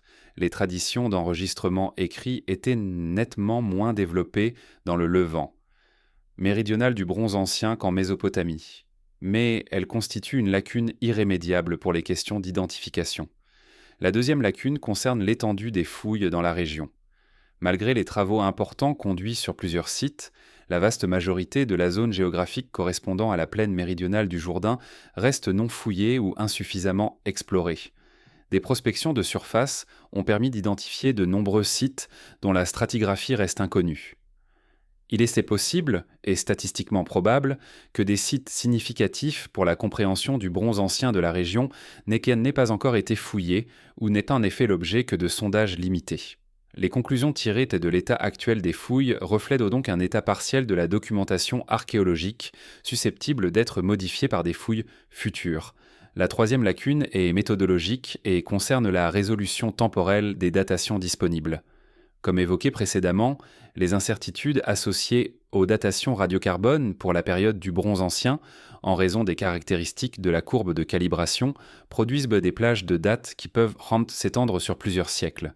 Cette incertitude chronologique rend difficile la corrélation précise entre les événements archéologiques documentés sur différents sites et entre ces événements et des événements mentionnés dans des sources textuelles qui ont elles-mêmes des chronologies incertaines. Des méthodes de datation de haute précision, notamment la dendrochronologie, lorsque des restes de bois préservés sont disponibles ou des séquences d'anneaux de croissance documentées, pourraient améliorer significativement cette résolution chronologique, mais leur application dans la région reste limitée par la rareté des matériaux appropriés. La quatrième lacune concerne les données paléo-environnementales locales. Si les grandes tendances climatiques de la région pour le troisième millénaire sont relativement bien documentées, la résolution spatiale de ces reconstructions est insuffisante pour évaluer avec précision les conditions environnementales dans la plaine méridionale du Jourdain à l'échelle de quelques décennies ou d'un siècle. Des études paléoécologiques plus détaillées, basées sur des carottages de sédiments lacustres ou palustres dans les zones immédiatement adjacentes aux sites fouillés, fourniraient un contexte environnemental local plus précis qui enrichirait considérablement l'interprétation des données archéologiques. La cinquième lacune est relative aux restes humains. Les analyses biologiques sur les populations de la région du Bronze ancien restent limitées par la rareté des sépultures bien contextualisées et préservées dans les fouilles publiées. Des études paléogénétiques, désormais techniquement accessibles sur des restes humains anciens dans de bonnes conditions de préservation, pourraient nous fournir des informations sur les trajectoires démographiques des populations de la région, les connexions avec d'autres populations du Proche-Orient et les éventuels épisodes de remplacement ou de mélange de populations associés aux ruptures archéologiques identifiées. Ces données portées permettraient entre autres de distinguer entre un abandon total d'une région par ses habitants, compatible avec une catastrophe soudaine, et une transformation progressive des structures sociales avec une continuité démographique partielle. La sixième lacune concerne les analyses géochimiques indépendantes des sites présentant des marqueurs thermiques inhabituels. Si l'équipe de Tal El-Hammam a publié des analyses détaillées, la vérification indépendante de ces analyses par d'autres laboratoires, utilisant des protocoles différents et des échantillons collectés de manière indépendante, est nécessaire pour évaluer la robustesse des conclusions. Certaines de ces analyses indépendantes sont en cours, comme évoqué précédemment, mais leurs résultats complets n'ont pas encore été publiés au moment de la préparation de ce documentaire. L'état actuel de la recherche est donc celui d'une hypothèse publiée dans une revue de référence et en attente d'une évaluation indépendante complète. La septième lacune est relative à la géographie sous-marine de la mer Morte. Le niveau de la mer Morte a fluctué de manière significative au cours de l'Holocène, et il est probable que des surfaces qui étaient au-dessus du niveau de l'eau au Bronze ancien se trouvent aujourd'hui submergées. Des prospections archéologiques subaquatiques dans la mer Morte pourraient révéler des vestiges de sites aujourd'hui immergés, fournissant de nouvelles données sur l'occupation ancienne des rives du lac. Ces prospections sont techniquement difficiles en raison de la densité extrême de l'eau de la mer Morte et de la visibilité réduite dans ces eaux, mais elles représentent un horizon de recherche potentiellement productif. Ces lacunes ne constituent pas un obstacle à la recherche, elles en sont le moteur. Chaque lacune identifiée définit une question dont la réponse ferait progresser la connaissance de manière significative. Le travail archéologique dans la région de la Kikar est loin d'être achevé, et les prochaines décennies pourraient apporter des données qui modifient substantiellement notre compréhension des destructions du bronze ancien dans cette région, dans un sens ou dans l'autre, et peut-être dans des directions inattendues. Après avoir traversé les couches successives de ce dossier, archéologique, textuel, environnemental, mythologique, épistémologique, il est utile de revenir à ce point de départ fondamental que constitue le sol lui-même. Non pas le sol comme métaphore, mais le sol concret de la plaine méridionale du Jourdain, traversé par les tranchées des fouilles, prélevé par les archéologues, analysé dans les laboratoires et progressivement rendu à la lumière après des millénaires de silence. C'est ce sol, avec ses couches stratigraphiques, ses objets préservés et ses silences documentés, qui constitue le fondement incontournable de toute discussion sérieuse sur ce sujet. Les fouilles en cours, dans la région de la Kikar et autour de la mer Morte, continuent de produire des données nouvelles qui enrichissent et parfois modifient l'image que nous avons du bronze ancien levantin méridional. Les campagnes récentes sur plusieurs sites de lycée de la région ont permis d'affiner les chronologies d'occupation et d'identifier de nouvelles structures architecturales et de collecter des séries d'échantillons pour des analyses géochimiques et paléo-environnementales qui seront publiées dans les années à venir. La recherche archéologique dans cette région est vivante, active et productrice de données à un rythme qui rend difficile toute synthèse définitive. Tal el-Hammam continue de faire l'objet de fouilles et d'analyses. Après la publication de 2021 et le débat scientifique qu'elle a suscité, des campagnes complémentaires ont été conduites pour collecter des échantillons supplémentaires dans des contextes stratigraphiques mieux définis, dans l'objectif d'affiner les datations et de fournir des données pour les analyses indépendantes en cours. Les résultats de ces analyses sont attendus dans la communauté scientifique avec un intérêt considérable, non seulement pour leurs implications éventuelles sur l'identification du site avec des villes bibliques, mais aussi pour leur contribution à la connaissance des processus de destruction dans le bronze ancien levantin et à la méthodologie de la détection des événements à haute énergie dans le registre archéologique. D'autres sites de la région ont fait l'objet de fouilles récentes qui n'ont pas reçu l'attention médiatique de Tal el-Hammam, mais qui contribuent de manière significative à la compréhension du bronze ancien régional. Des sondages sur plusieurs tels, non encore fouillés systématiquement, ont révélé des occupations du bronze ancien, confirmant la densité de l'établissement humain dans la région à cette époque. Des études de prospection géophysique, utilisant des techniques comme la magnétométrie, la résistivité électrique et la photogrammétrie aérienne par drone, ont permis de cartographier avec une précision croissante l'extension et l'organisation de sites connus, révélant des structures enfouies dont la fouille n'a pas encore été entreprise. La mer Morte elle-même continue de révéler des informations pertinentes pour notre sujet. Des études sédimentologiques sur des carottes prélevées dans ces sédiments fournissent des données paléoclimatiques d'une résolution croissante pour les périodes qui nous intéressent. Ces données permettront d'affiner les reconstructions des niveaux du lac et des conditions hydrométéorologiques de la région au cours du IIIe et du IIe millénaire avant notre ère, fournissant un contexte environnemental local plus précis que celui disponible jusqu'à présent. Ce retour au sol est aussi un retour à la question fondamentale que la recherche archéologique pose inévitablement. Qu'est-ce que nous cherchons et pourquoi ? Dans le cas du dossier de la Kikar, la réponse honnête est que plusieurs motivations coexistent dans la communauté des chercheurs. Certains chercheurs sont motivés par des questions purement archéologiques sur l'organisation et la transformation des sociétés du bronze ancien levantin.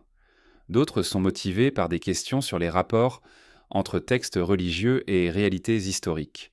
D'autres encore sont motivés par des questions géochimiques sur les processus de destruction à haute énergie dans le registre archéologique. Ces motivations différentes produisent notamment des approches différentes, des questions différentes et des critères d'évaluation des données différents, ce qui explique en partie les divergences dans les interprétations proposées. Ce pluralisme des motivations n'est pas en lui-même problématique. Il est inhérent à la nature interdisciplinaire de l'archéologie moderne. Il devient problématique lorsque les critères d'évaluation associés à une motivation, par exemple la conviction religieuse que le texte biblique doit être confirmé, sont appliqués à l'évaluation de données qui devraient être évaluées selon les critères de la géochimie ou de la stratigraphie. La rigueur interdisciplinaire requiert que chaque type de données soit évalué selon les critères propres à la discipline qui la produit, et que les conclusions d'une discipline ne soient pas présentées comme des confirmations ou des infirmations des conclusions d'une autre discipline sans une analyse explicite de la nature du rapport entre ces deux types de données. Les objets eux-mêmes préservés dans les couches de destruction, les fragments de céramique, les outils de silex, les restes de faune et de flore, les traces architecturales, sont des témoins muets d'une réalité humaine dont la complexité dépasse toujours les récits que nous construisons pour l'expliquer. Ils témoignent de personnes qui vivaient, travaillaient, mangeaient, dormaient et mouraient dans cette région il y a plus de 4000 ans, dont les noms, les langues et les croyances nous sont presque entièrement inconnus. Les traditions textuelles, bibliques en mésopotamienne ou autres, sont des fenêtres partielles et déformantes sur cette réalité, précieuse comme source pour des questions qu'elles peuvent légitimement aider à éclairer, mais insuffisantes comme substitut à l'enquête archéologique directe. La plaine du Jourdain méridional, avec ses tels visibles dans le paysage, ces sols qui ont absorbé les cendres de destruction anciennes et ces horizons qui encadrent la mer Morte dans sa dépression géologique unique, continuent d'être un terrain d'investigation archéologique actif et productif. Les questions qu'elle pose ne sont pas près d'être entièrement résolues.